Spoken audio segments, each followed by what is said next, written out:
ತೋರಿಸ್ಲಿಲ್ಲ ಅಂದ್ರೆ ನನ್ನ ಹೆಸರು ಮಾಯಾನೇ ಅಲ್ಲ. ಯಾರ ಮನೆಗೆ ಬಂದು ಹುಟ್ಟಬ್ಬ ಆಚರಿಸ್ಕೊಂತಾಳ ಅವಳು? ಜಮೀನ್ದಾರು ಮನೆಯಲ್ಲಿ ಕೆಲಸ ಮಾಡೋಕ್ಕೋ ಲಾಯಕ್ಕಿಲ್ಲ ಅವಳು. ಅಂಥವಳಿಗೆ ಇಷ್ಟೊಂದು ಮರ್ಯಾದಿನ? ಇವಳ ಬರ್ತ್ಡೇ ಅರೇಂಜ್ಮೆಂಟ್ಸ್ ಎಲ್ಲ ಒಂದು ಬಿಡದೆ ಹಾಳು ಮಾಡೋರ್ಗೂ ನನಗೆ ಸಮಾಧಾನ ಇಲ್ಲ. ಅವಳ ಸಪೋರ್ಟಿಗೆ ಬರೀ ಮಾವ ಅಷ್ಟೇ ಅಲ್ಲ, ಇನ್ನೊಬ್ರು ನಿಂತಿದ್ದಾರೆ. ಯಾರದು? ಚಿತ್ರ.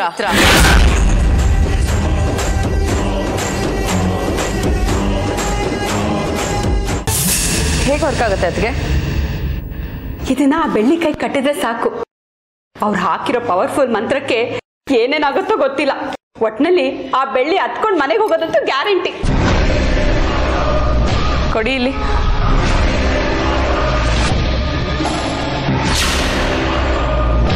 ಬೆಳ್ಳಿಗೇನೋ ಇದನ್ನ ಹಾಕಿ ಸನ್ಮಾನ ಮಾಡೋದೇನೋ ಸರಿ, ಆದ್ರೆ ಅವಳು ಕೈ ಕಟ್ಟೋದು ಯಾರು? ಇದರಲ್ಲ ನಮ್ಮ ಅತ್ತಿಗೆ. ಇವ್ರ ಕೈಲಿ ಆಗ್ತಾ ಇರೋ ಕೆಲಸ ಇದೆಯಾ? ಆದ್ರೆ ಇದ್ರಲ್ಲಿ ಒಂದು ಸಣ್ಣ ಸಮಸ್ಯೆ ಇದೆ.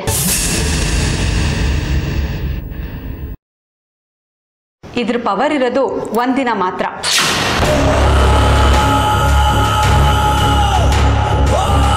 ನಮಗೂ ಅದೆಲ್ವ ಅದಕ್ಕೆ ಬೇಕಾಗಿರೋದು. ಪೂರ್ತಿ ದಿನ ಈ ತಾಯ್ತಾ ಅವಳ ಕೈಲಿದ್ರೆ ಸಾಕು. ಅವಳಿಗೆ ನೀವೇ ನಾವು ತೊಂದರೆ ಕೊಡಬೇಕು ಅಂತ ತೀರ್ಮಾನ ಮಾಡಿದ್ದೀವಿ. ಇದು ಅದ್ರ ಜೊತೆ ಸಾಥ್ ಕೊಟ್ರೆ ಬೆಳ್ಳಿ ಇಲ್ಲಿಂದ ಅಲ್ಲ, ಊರೇ ಬಿಟ್ಟು ಹೋಗ್ಬೇಕು, ಆ ಥರ ನಡೀತೆ. ನೋಡ್ತೀವಿ. ಬೆಳ್ಳಿನ ಯಾವಾಗಲೂ ಕಾಪಾಡೋ ಆ ಚಿತ್ರ ಈ ಸರಿ ಕಾಪಾಡೋಕ್ಕಾಗಲ್ಲ. ಯಾಕೆ ಅಂದರೆ ಆ ಶಕ್ತಿ ಚಿತ್ರನೂ ಹತ್ರಕ್ಕೆ ಸುಳಿಯಕ್ಕೆ ಬಿಡಲ್ಲ, ಅಷ್ಟು ಪವರ್ ಇದೆ ಅದಕ್ಕೆ. ಇದು ಗುಡ್ ನ್ಯೂಸ್. ಅಂದರೆ ಎಲ್ಲ ಪರ್ಫೆಕ್ಟಾಗಿ ನಡೀತಿದೆ. ಅದಕ್ಕೆ ನೀವು ಬೆಳ್ಳಿ ಹತ್ರ ಹೋಗಿ, ಇವತ್ತಿನ ಹುಡ್ತಬ್ಬ ಅಲ್ವಾ, ಅದಕ್ಕೆ ನಾನು ದೇವಸ್ಥಾನಕ್ಕೆ ಹೋಗಿ ನಿನಗೋಸ್ಕರ ಪೂಜೆ ಮಾಡಿಸಿ ಸ್ಪೆಷಲ್ಲಾಗಿ ತಾಯ್ತಾ ತಂದಿದ್ದೀನಿ ಅಂತ ಹೇಳಿ ಅವಳ ಕೈ ಕಟ್ಬಿಡಿ. ಆಮೇಲೆ ನಡೆಯೋ ಡ್ರಾಮಾನ ನಾವು ನೋಡಿ ಖುಷಿ ಪಡೋಣ. ಏನಂತೀರಾ? ಅಣ್ಣ ಬಂದ.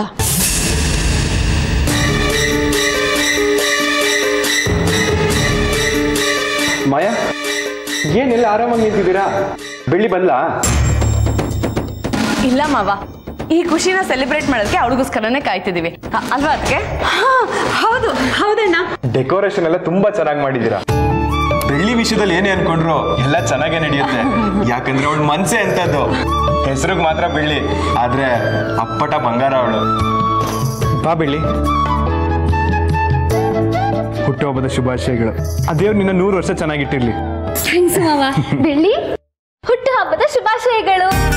ಥ್ಯಾಂಕ್ಸ್ ಹರಣಿ. ದೇವ್ರು ನಿಂಗೆ ಚೆನ್ನಾಗಿಟ್ಟಿರ್ಲಿ ಅಂತ ಪೂಜೆ ಮಾಡಿಸ್ಕೊಂಡು ಕುಂಕುಮ ತಂದಿದ್ದೀನಿ. ಮಾವ ತಗೊಳ್ಳಿ, ಕುಂಕುಮ ಇಡಿ. ಹರಿಣಿ, ಬೆಳ್ಳಿ ಅಂದ್ರೆ ಎಷ್ಟಿಷ್ಟ ಅಲ್ವಾ ನಿನ್ಗೆ? ಬೈರ, ನೀನು ಹೆಂಡ್ತೀನಿ ನೋಡು. ಆಗಿರೋ ಗಾಯಕ್ಕೆ ಬರೀ ಉಪ್ಪಷ್ಟೇ ಅಲ್ಲ, ಪೆಟ್ರೋಲ್ ಹಾಕಿ ಉರಿಸ್ತಿದ್ದಾಳೆ. ಅದಕ್ಕೆ ಬೈರ, ನನಗೆ ಬರ್ತಿರೋ ಕೋಪಕ್ಕೆ ಆ ಬೆಳ್ಳಿನ ಗುಂಡಿಟ್ಟು ಸಾಯಿಸ್ಬೇಕು ಅನ್ನಿಸ್ತಿದೆ. ಅದಕ್ಕೂ ಮುಂಚೆ ಅವಳು ನಗೋದನ್ನ ನಿಲ್ಲಿಸ್ಬೇಕು. ಇಲ್ಲ ನಾನು ಏನು ಮಾಡ್ತೀನಿ ಅಂತ ನನಗೆ ಗೊತ್ತಿಲ್ಲ. ಮಾವ, ನನಗೆ ಆಶೀರ್ವಾದ ಮಾಡಿ. ಮೇಲೆ ಹೇಳು. ಹೀಗೆ ನಗ್ನಗ್ತಾ ಸಂತೋಷವಾಗಿರು, ಸರಿನಾ? ಮಾವ, ನನಗೋಸ್ಕರ ಅಂತ ಸೀರೆ ತಂದಿದ್ದೀರಲ್ಲ, ಅದನ್ನ ಬೇಗ ಕೊಡಿ, ಉಟ್ಕೊಂಡು ಬರ್ತೀನಿ. ಮಾವ, ಮೊದಲು ಇವಳಿಗೆ ಸೀರೆ ಕೊಟ್ಬಿಡಿ, ಇಲ್ಲಾಂದ್ರೆ ಮುತ್ತು ಮಾವ ನಂಗೆ ಸೀರೆ ಕೊಟ್ಟಿಲ್ಲ ಅಂತ ಕನಸಿನಲ್ಲೂ ಕನ್ವರ್ಸ್ತಿರ್ತಾಳೆ. ಅದು ಸರಿನೇ. ಇನ್ನೂ ನೀನು ಕೇಕ್ ಕಟ್ ಮಾಡಬೇಕು, ನಾವೆಲ್ಲ ನೀನು ಕೇಕ್ ತಿನ್ನಿಸ್ಬೇಕು, ತುಂಬ ಕೆಲಸ ಇದೆ. ನೀನೊಂದು ಕೆಲಸ ಮಾಡು, ನೇರವಾಗಿ ನನ್ನ ರೂಮ್ಗೆ ಹೋಗು. ಅಲ್ಲಿ ನಿನಗೆ ಅಂತ ಸೀರೆ ಇಟ್ಟಿದ್ದೀನಿ, ಉಟ್ಕೊಂಡು ಜುಮ್ ಅಂತ ಬಾ. ನಿನಗೆ ದೃಷ್ಟಿ ತೆಗಿಯೋಕ್ಕೆ 10 ಜನ ನಿಲ್ಸಿರ್ತೀನಿ, ಸರಿನಾ? ಹೋಗಿ ಮಾವ. ಟೈಮ್ ಇಲ್ಲಮ್ಮ, ಬೇಗ ಹೋಗು. ಅದಕ್ಕೆ ಬೇಗ ಹೋಗಿ. ಬೆಳ್ಳಿ, 1 ನಿಮಿಷ. ಏನಕ್ಕ? ಬೆಳ್ಳಿ, ನೀನು ಹುಟ್ಟದಬ್ಬ ಅಲ್ವಾ, ನಿನಗೆ ಒಳ್ಳೇದಾಗ್ಲಿ ಅಂತ ದೇವಸ್ಥಾನಕ್ಕೆ ಹೋಗಿ ನಿನ್ನ ಹೆಸರು ಪೂಜೆ ಮಾಡಿಸಿ ಈ ತಾಯ್ತ ತಗೊಂಡು ಬಂದಿದ್ದೀನಿ. ಇದನ್ನು ಕಟ್ಕೊಂಡ್ರೆ ನಿನಗೆ ಯಾರ ಕಣ್ಣು ಬೀಳಲ್ಲ.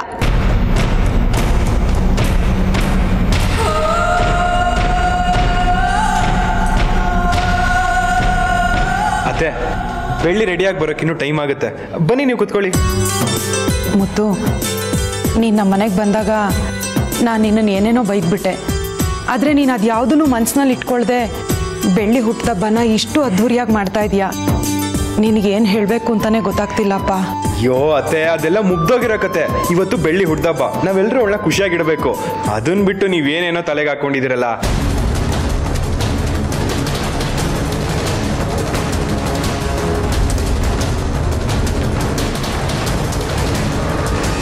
ಮುತ್ತು, ಬೆಳ್ಳಿಗೆ ಸರಿಯಾಗಿ ಸೀರೆ ಉಟ್ಕೊಳಕ್ ಬರಲ್ಲ. ಯಾರಾದರೂ ಜೊತೆಲಿದ್ರೇನೆ ಸರಿ ಹೋಗೋದು. ಇಲ್ಲದಿದ್ರೆ 1 ಗಂಟೆ ಮಾಡಿಬಿಡ್ತಾಳೆ. ಹೌದಾ ಅತ್ತೆ? ಥ್ಯಾಂಕ್ಸ್ ಅಕ್ಕ. ನಾನು ಸೀರೆ ಉಟ್ಕೊಂಡು ಬರ್ತೀನಿ. ಹಾಂ ಬೇಗ ಹೋಗು. ಹರಿಣಿ, ನೀನು ಬೆಳ್ಳಿ ಜೊತೆ ಹೋಗು. ಸರಿ ಮಾವ.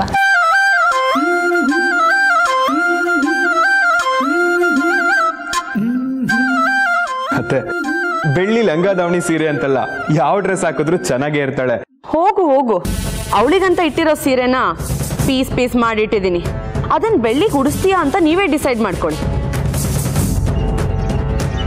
ಹೀಗೆ ನಗ್ತಿದ್ದೀರಾ, ಆಮೇಲೆ ಎಲ್ಲ ನಿಮ್ಮನ್ನ ನೋಡಿ ನಗ್ತಾರೆ. All the best. ಅದರಲ್ಲೂ ಅವಳಿಗೆ ಇಷ್ಟವಾಗಿರೋ ಕಲರ್ ಸೀರೆನೇ ತಂದಿದ್ದೀನಿ. ಆ ಸೀರೆಗೂ ಅವಳು ಅಂದಕ್ಕೂ ನಿಜವಾಗ್ಲೂ ದೇವತೆ ಥರನೇ ಇರ್ತಾಳೆ.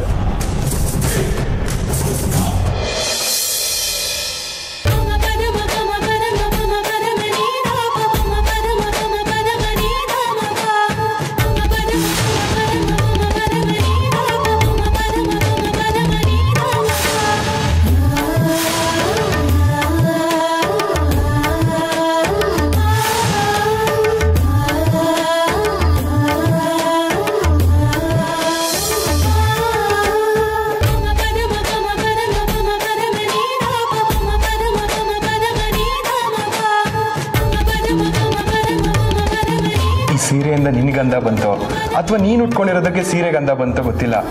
ನಿಜವಾಗ್ಲೂ ದೇವತೆ ತರ ಕಾಣಿಸ್ತಿದ್ಯಾ. ಏ ಹೋಗಿ ಮಾವ, ನೀವು ಸುಮ್ಮನೆ ನನಗೆ ರೇಗಿಸ್ತಿದ್ದೀರಾ. ಅಯ್ಯೋ, ರೇಗಿಸಿದ್ರೆ ಹೊಗಳ್ತಿದ್ದೀನಿ ಅಂತ್ಯ, ಹೊಗಳಿದ್ರೆ ರೇಗಿಸ್ತಿದ್ದೀನಿ ಅಂತ್ಯ. ನೀನ್ ಕನ್ಫ್ಯೂಸ್ ಆಗಿ ನಮ್ಮನ್ನೆಲ್ಲ ಕನ್ಫ್ಯೂಸ್ ಮಾಡ್ತೀಯಲ್ಲ. ಅಂದ್ರೆ ನಿಜವಾಗ್ಲೂ ನಾನು ಅಷ್ಟೊಂದು ಚೆನ್ನಾಗಿ ಕಾಣಿಸ್ತಿದ್ದೀನಾ? ನೀನ್ ಸೀರಿಯಲ್ ಚೆನ್ನಾಗಿ ಕಾಣಿಸ್ತೀಯ ಅಂತ ಗೊತ್ತು, ಆದ್ರೆ ಇಷ್ಟೊಂದು ಚೆನ್ನಾಗಿ ಕಾಣಿಸ್ತೀಯ ಅಂತ ಗೊತ್ತಿರ್ಲಿಲ್ಲ. ಅಮ್ಮ, ಹೇಗೆ ಕಾಣಿಸ್ತಿದ್ದೀನಿ? ಅಂದನೇ ನಾಚ್ಕೋಬೇಕು, ಅಷ್ಟು ಚೆನ್ನಾಗಿ ಕಾಣಿಸ್ತಿದ್ಯಾ. ಅಜ್ಜಿ, ಹೇಗೆ ಕಾಣಿಸ್ತಿದ್ದೀನಿ ನಾನು? ಚಂದ್ರನೇ ಮೇಲಿನಿಂದ ಇಳಿದು ಬಂದಿದ್ದಾನೆ ಅನ್ನೋ ನಾ ಕಾಣಿಸ್ತಾ ಇದೆಯಾ.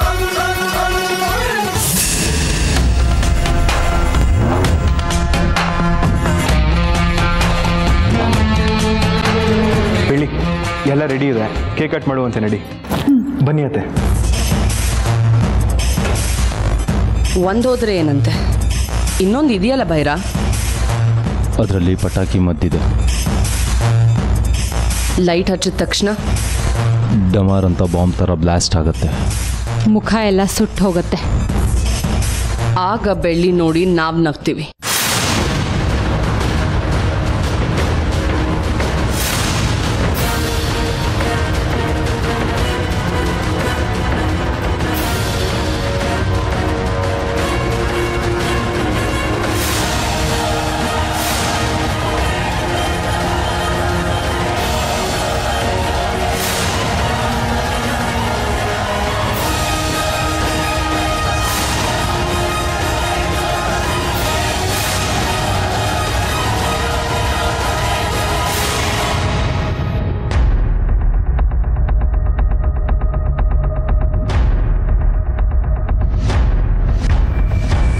ಮಾಯಾ, ಏನಾಯ್ತು? ಯಾಕೆ ಕಿವಿ ಮುಚ್ಕೋತಿದ್ಯಾ? ದೀಪಾವಳಿಗಿನ್ನೂ ಟೈಮ್ ಇದೆ. ನಾವು ಹಚ್ತಿರೋದು ಬರೀ ಕ್ಯಾಂಡಲ್ ಅಷ್ಟೇ, ಪಟಾಕಿ ಏನಲ್ಲ. ಬಾ.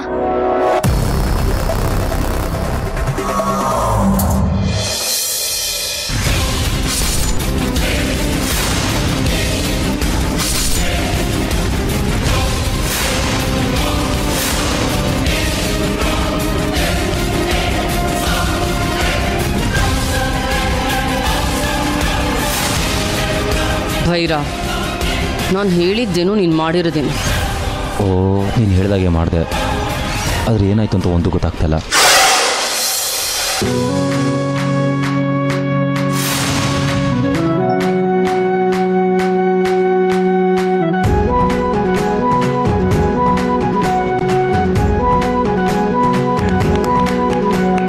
ಮಾಯಾ, ಯಾಕೆ ಸುಮ್ಮನೆ ನಿಂತಿದ್ಯಾ? ಕ್ಲಾಪ್ ಮಾಡು. ಹಾಂ ಮಾವ.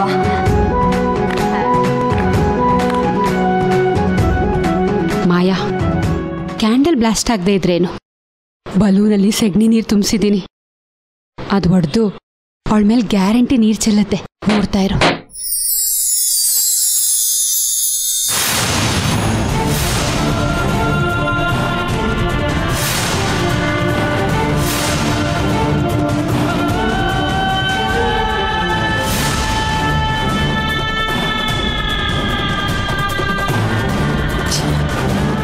ಬೆಳಿ ಕೇಕ್ ಕಟ್ ಮಾಡು. ಸರಿ ಮಾವ. ಅದಕ್ಕೆ ತುಂಬ ಅಂದರೆ ತುಂಬ ಚೆನ್ನಾಗಿ ಕೆಲಸ ಮಾಡಿದ್ದೀರಾ. ನೀನು ಅಷ್ಟೇ. ಎಲ್ಲೋ ಏನೋ ಮಿಸ್ ಆಗಿದೆ, ಇಲ್ಲ ಅಂದರೆ ಈಗ ಆಗ್ತಾ ಇರಲಿಲ್ಲ. ಮಾಯಾ, ನೀನು ಕಟ್ ಮಾಡಿರೋ ಸೀರೆನೇ ಈ ಥರ ಇದೆ ಅಂದಮೇಲೆ ನಮ್ಮ ಪ್ಲಾನ್ ಫ್ಲಾಪ್ ಆಗೋದಲ್ಲಿ ಆಶ್ಚರ್ಯ ಏನಿಲ್ಲ ಬಿಡು.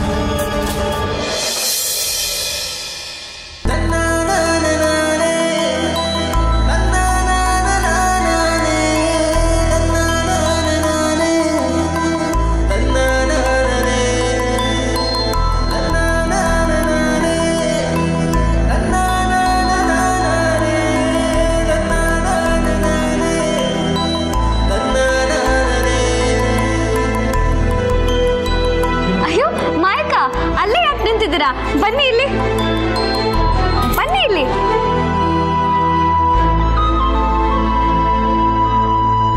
ಹ್ಯಾಪಿ ಬರ್ಡೇ ಬೆಳಿ. ಥ್ಯಾಂಕ್ಸ್ ಮಾಯಕ. ನನ್ ಗಿಫ್ಟ್ ಅಲ್ಲಿ ಗಿಫ್ಟ್ ಅದು ಯಾಕೆ ಮಾಯಕ ಮರ್ತೋಗ್ಬಿಟ್ರಾ? ಅಯ್ಯೋ ಹೋಗ್ಲಿ ಬಿಡಿ, ನಾನು ಸುಮ್ಮನೆ ತಮಾಷೆ ಮಾಡಿದೆ. ನೀವು ಎಷ್ಟೊಂದು ಗಾಬರಿ ಆಗ್ತಿದ್ದೀರಾ. ಬೆಳ್ಳಿ, ಕೇಕ್ ಕಟ್ ಮಾಡಿದವ್ರ ಮುಖಕ್ಕೆ ಸ್ವಲ್ಪನಾದ್ರೂ ಕೇಕ್ ಹಚ್ಬೇಕಲ್ವಾ? ಮಾಯಾ ಸ್ವಲ್ಪ ಸೈಡ್ ಬನ್ನಿ. ಯಾವುದು ಸರಿಯಾಗಿ ನಡೀತಿಲ್ಲ ಅಂತ ನಾನಿದ್ದೀನಿ, ಇವಳಿಗೆ ಗಿಫ್ಟ್ ಬೇರೆ ಕೊಡ್ಬೇಕಂತೆ. ಬೆಳ್ಳಿ, ನಿಂಗೋಸ್ಕರ ಏನ್ ತಂದಿದ್ದೀನಿ ಗೊತ್ತಾ? ಟಂಟಡನ್ ಟಂಟಡನ್.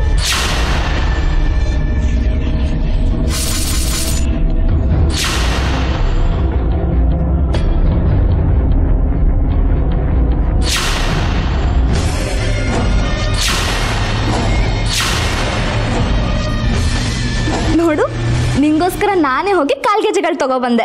ಹೇಗಿದೆ ಹರಣಿ? ಈ ತರ ಕಾಲ್ಗೆಜ್ಜೆ ತಗೋಬೇಕು ಅಂತ ನಾನು ತುಂಬಾ ದಿನದಿಂದ ಅನ್ಕೊಂಡಿದ್ದೆ. ನೋಡಿದ್ರೆ ನೀನೇ ತಂದ್ಕೊಟ್ಟಿದ್ಯಾ. ತುಂಬಾ ಥ್ಯಾಂಕ್ಸ್, ನಂಗೆ ತುಂಬಾ ಇಷ್ಟ ಆಯ್ತು. ಬೆಳ್ಳಿ, ನಾನು ನಿಂಗೆ ಏನಾದರೂ ಗಿಫ್ಟ್ ಕೊಡ್ಬೇಕಲ್ಲ. ಆ ಗಿಫ್ಟ್ ಹೇಗಿರ್ಬೇಕು ಅಂದ್ರೆ ನಿನ್ ಜೀವನ ಪೂರ್ತಿ ಅದನ್ನ ಮರಿಬಾರ್ದು.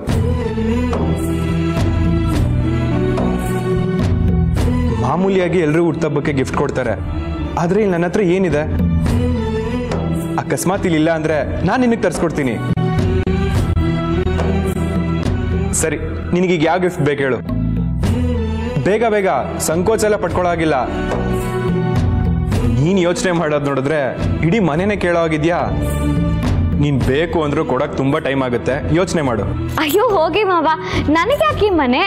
ರಾಜ ಹೇಗೆ ಸಿಂಹಾಸನದ ಮೇಲೆ ಇರ್ತಾನೋ ಹಾಗೆ ನೀವು ಈ ಮನೆಗೆ ರಾಜನ್ ತರ ಇದ್ರೇನೆ ಈ ಮನೆ ಕಳೆ.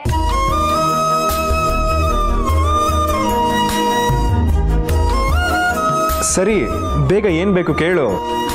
ಮಾವ, ನಾನೊಂದು ಕೇಳ್ತೀನಿ, ಇಲ್ಲ ಅನ್ಬಾರ್ದು. ಇದು ನಿಮ್ಗೆ ತುಂಬಾ ತುಂಬಾ ಇಷ್ಟ ಇರೋ ವಸ್ತು. ನಿಮ್ ಕೈಲಿ ಆಗತ್ತಾ ಇಲ್ವಾ ಹೇಳಿ? ನಾನು ಮತ್ತೆ ಮತ್ತೆ ಕೇಳ್ತಿದ್ದೀನಿ. ನನಗೆ ಸವಾಲ? ಸರಿ, ಅದೇನ್ ಕೇಳು. ನನ್ಗೆ ನೀವ್ ಹಾಕೊಂಡಿರೋ ಸರ ಬೇಕು ಮಾವ.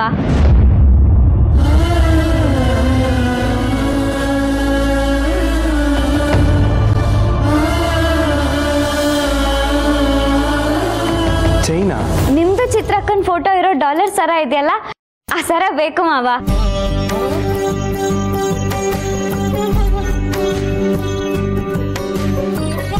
ನನಗೆ ಗೊತ್ತು ನೀವ್ ಅದನ್ನ ಚಿತ್ರಕ್ಕನ್ ನೆನಪಿಗೋಸ್ಕರ ಹಾಕೊಂಡಿದ್ದೀರಾ ಅಂತ. ನಿಮ್ಗಿಷ್ಟ ಇದ್ರೆ ಕೊಡಿ ಮಾವ, ಇಲ್ಲ ಅಂದ್ರೆ ಬೇಡ. ಚಚ್ಚ, ನಿನಗೆ ಚಿತ್ರ ಅಂದ್ರೆ ಎಷ್ಟಿಷ್ಟ ಅಂತ ನನಗೆ ಗೊತ್ತು. ಅವಳು ತೀರ್ಕೊಂಡಾಗ ನಮ್ಮೆಲ್ರಿಗಿಂತ ಜಾಸ್ತಿ ನೀನೇ ಹತ್ತಿದ್ದೆ. ಆ ಟೈಮಲ್ಲಿ ನಿನಗೆ ಪ್ರಜ್ಞೆ ಕೂಡ ಇರಲಿಲ್ಲ. ಅದೆಲ್ಲ ನೆನೆಸ್ಕೊಂಡ್ರೆ ಈಗ ತುಂಬಾನೇ ದುಃಖ ಆಗುತ್ತೆ. ನಾನು ನೋಡು, ನಿನ್ನ ಬರ್ತಡೇ ದಿವಸನೇ ನಿನಗೆ ಬೇಜಾರು ಮಾಡ್ತಾ ಇದ್ದೀನಿ. ನೀವು ಚಿತ್ರಕ್ಕ ಯಾವಾಗ್ಲೂ ಜೊತೆಲಿ ಇರ್ಬೇಕು ಅಂತಾನೆ ಇತ್ತು ಮಾವ, ಆದ್ರೆ ಅದಾಗ್ಲಿಲ್ವಲ್ಲ. ಅದಕ್ಕೆ ಆ ಸರ ಹಾಕೊಂಡ್ರೆ ನೀವು ಚಿತ್ರಕ್ಕ ಯಾವಾಗ್ಲೂ ನನ್ನ ಜೊತೆಲೇ ಇರ್ತೀರಾ ಅನ್ಸತ್ತೆ. ನನ್ನ ಮನ್ಸಿಗೂ ತುಂಬಾ ಖುಷಿ ಆಗತ್ತೆ. ಕೊಡಿ ಮಾವ. ಚೈನ್ ತಾನೆ, ಕೊಡ್ತೀನಿ ಇರು.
ಈಗ ಹೇಗೆ ಅನಿಸ್ತಾ ಇದೆ?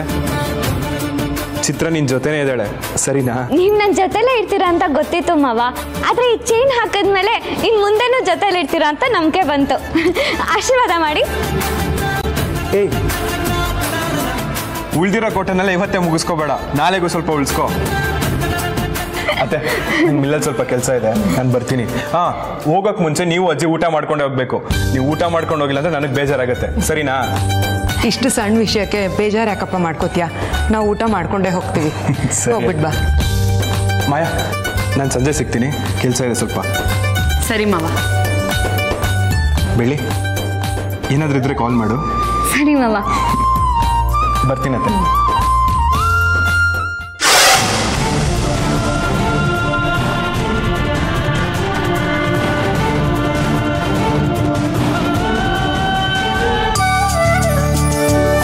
ಪುಷ್ಪ, ಊಟ ಚೆನ್ನಾಗಿತ್ತಲ್ಲ? ಹೌದು ಅತ್ತೆ, ನಮ್ಮ ಬೆಳ್ಳಿಗೆ ಏನೇನು ಇಷ್ಟನೋ ಅದೇ ಅಡುಗೆನೇ ಮಾಡಿಸಿದ್ದ ನಮ್ಮ ಮುತ್ತು.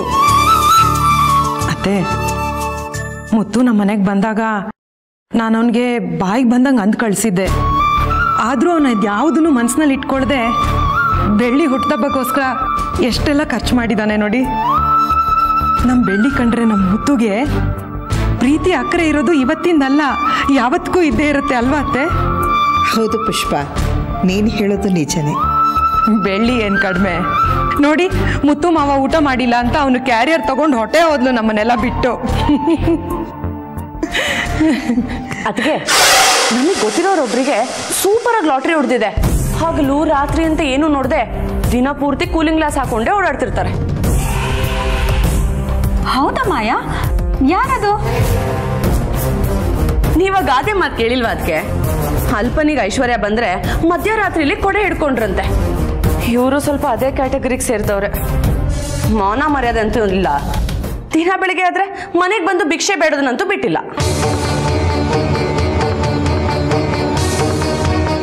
ಮಾಯಾ, ಭಿಕ್ಷದವರು ಅಂತ ನೀನು ಯಾರಿಗೆ ಹೇಳ್ತಿರೋದು?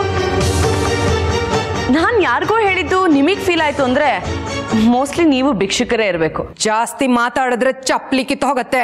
ಏಯ್, ನನ್ನ ಮನೆಗೆ ಬಂದು ನನಗೆ ಚಪ್ಲಿ ಹೊಡಿತೀನಿ ಅಂತೀಯಾ? ಎಷ್ಟೇ ಧೈರ್ಯ ಇರ್ಬೇಕು ನಿನಗೆ? ನಿನ್ನ ಮನೆ ಯಾವುದೇ? ನಿನ್ನ ಮನೆ ಇದು ನನ್ನ ಅಣ್ಣನ ಮನೆ. ಇಲ್ಲಿ ನಿನಗಿಂತ ನನಗೆ ಜಾಸ್ತಿ ಹಕ್ಕಿರೋದು. 4 ದಿನ ಇದ್ದು ಹೋಗಕ್ಕೆ ಅಂತ ಬಂದೋಳು ಇಲ್ಲೇ ಟಿಕಾಣಿ ಹೂಡಿದ್ಯಲ್ಲ, ನಾಚಿಕೆ ಆಗಲ್ವಾ ನಿನಗೆ? ಮುತ್ತು ಮುಂದೆ ನಾಟಕ ಆಡಿ ಅವನನ್ನು ಹೊಲ್ಸ್ಕೊಳಕ್ ನೋಡ್ತಿದ್ಯಲ್ಲ, ಅದಕ್ಕೆ ದೇವ್ರು ನಿನ್ನ ಮದ್ವೆ ನಡೀದಿರೋ ಹಾಗೆ ಮಾಡ್ತಿರೋದು. ನನ್ನ ಮದ್ವೆ ಬಗ್ಗೆ ಇನ್ನೊಂದು ಮಾತಾಡಿದ್ರು ನಾನು ಸುಮ್ಮನೆ ಇರಲ್ಲ. ಯಾಕೆ ಬೆಂಕಿ ಹಚ್ಕೊಂಡಂಗೆ ಆಗ್ತಿದ್ಯೇನೋ? ಮದ್ವೆಗೆ ಮುಂಚೆನೆ ಹಿಂಗೆ ಮನೆಗೆ ಬಂದು ಸೇರ್ಕೊಳ್ಳೋರ್ನ ನಮ್ಮ ಕಡೆ ಏನೋ ಅಂತಾರೆ. ಏನು ಅಂತ ಹೇಳ? ಏ ಪುಷ್ಪ, ನಾಲ್ಗೆ ತುಂಬಾ ಉದ್ದ ಆಗ್ತಿದೆ. ನಾನು ಈ ಕೋಪ ಬಂದ್ರೆ ಜೀವನ ಪೂರ್ತಿ ನರಳಿ ನರಳಿ ಸಾಯ್ಬೇಕು, ಆ ರೀತಿ ಮಾಡ್ತೀನಿ. ಏಯ್, ವಯಸ್ಸಿನಲ್ಲಿ ನಿನಗಿಂತ ದೊಡ್ಡೋಳು ನಾನು. ಹೇಗೆ ಮರ್ಯಾದೆ ಕೊಡಬೇಕು ಅಂತ ಗೊತ್ತಿಲ್ಲ ನಿನಗೆ? ಓದಿರೋಳು, ತಿಳಿದಿರೋಳು. ಬುದ್ಧಿ ಇದ್ರೆ ಸಾಲದಮ್ಮ, ಸಂಸ್ಕಾರನೂ ಇರಬೇಕು. ಅದ್ ನಿನಗೆ ಈ ಜನ್ಮದಲ್ಲಿ ಬರಲ್ಲ ಬಿಡು. ನಿನ್ ಜನ್ಮಕ್ಕಿಷ್ಟು. ನಿನ್ನ ಮಗಳಿಗೆ ಭಾರಿ ಸಂಸ್ಕಾರ ಇದೆ ನೋಡು. ಅದಕ್ಕೆ ನಾನ್ ಮದ್ವೆ ಆಗ್ಬೇಕಂತಿರೋ ಮುತ್ತು ಮಾವನ್ ನೋಡಕ್ಕೆ ದಿನ ಈ ಮನೆಗೆ ಬರ್ತಾಳೆ. ನಮ್ ಕಡೆ ಇಂಥವ್ರಿಗೆ ಬೇರೆ ಏನೋ ಹೇಳ್ತಾರೆ, ಅದ್ ನಿನಗೂ ಗೊತ್ತಿರ್ಬೇಕು ಅನ್ಕೋತೀನಿ. ಮುಚ್ಚೆ ಬಾಯಿ. ನಿನ್ನ ಬಗ್ಗೆ ಊರಿನ ಜನ ಏನೆಲ್ಲ ಮಾತಾಡ್ತಿದ್ದಾರೆ ಅಂತ ಗೊತ್ತೇನೆ ನಿನ್ಗೆ? ನಿನ್ನ ಬುದ್ಧಿ ಸರಿ ಇಲ್ಲ, ನಿನಗೆ ಸರಿಯಾದ ನಡವಳಿಕೆ ಇಲ್ಲ. ಅದನ್ನ ಸರಿ ಮಾಡ್ಕೋ. ಅದು ಬಿಟ್ಟು ನನ್ನ ಮಗಳ ಬಗ್ಗೆ ಏನಾದ್ರೂ ಕೆಟ್ಟದಾಗ ಮಾತಾಡಿದ್ರೆ ನಾನು ಸುಮ್ಮನೆ ಇರಲ್ಲ. ಈಗಲೇ ನೀನು ಸರಿ ಮಾಡ್ಕೊಳ್ದೆ ಹೋದ್ರೆ ಪಶ್ಚಾತ್ತಾಪ ಪಡ್ಬೇಕಾಗತ್ತೆ.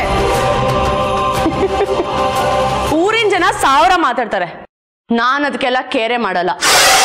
ಅದು ಬಿಡು, ಆಸ್ತಿ ಸಿಗತ್ತೆ ಅಂತ ಸ್ವಂತ ಮಗಳೇ ದಿನ ಈ ಮನೆ ಕಳಿಸ್ತೀಯಲ್ಲ, ನಿನ್ನಂತವ್ರು ಇನ್ನೂ ಈ ಭೂಮಿ ಮೇಲೆ ಬದುಕಿದಾರಲ್ಲ.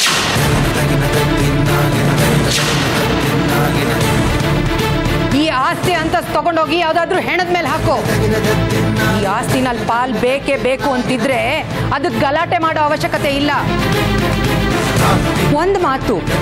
ಒಂದೇ ಒಂದು ಮಾತು ಮುತ್ತುಗೆ ಹೇಳಿದ್ರೆ ಸಾಕು, ನಮ್ಮ ಹೆಸರಿಗೆ ಬರ್ಕೊಡ್ತಾನೆ. ನನ್ನ ಮಗಳ ಜೀವನನ ಹಾಳು ಮಾಡಬೇಕು ಅಂತ ನೀನು ಎಷ್ಟೆಷ್ಟೋ ಪ್ರಯತ್ನ ಪಟ್ಟೆ. ಆದ್ರೂ ಆ ದೇವ್ರ ದಯದಿಂದ ನಮಗೆಲ್ಲ ಒಳ್ಳೇದೇ ಆಗ್ತಾ ಇದೆ. ನಿನ್ ಮಗಳದ್ ಹೇಗ್ ಸುಖವಾಗಿರ್ತಾಳೆ ಅಂತ ನಾನು ನೋಡ್ತೀನಿ. ನನ್ ಕಣ್ ತಪ್ಸಿ ಮುತ್ತು ಮಾವನ್ ಮದ್ವೆ ಆಗ್ತಾಳ, ಅದನ್ನ ನೋಡ್ಕೊಂಡು ನಾನ್ ಸುಮ್ನೆ ಇರ್ತೀನ? ನೆವರ್. ಇಂಚಿಂಚು ನರ್ಕ ಯಾತನೆ ಅನ್ಭವಿಸ್ಬೇಕು, ಹಾಗೆ ಮಾಡ್ತೀನಿ, ನೋಡ್ತಿರೋ.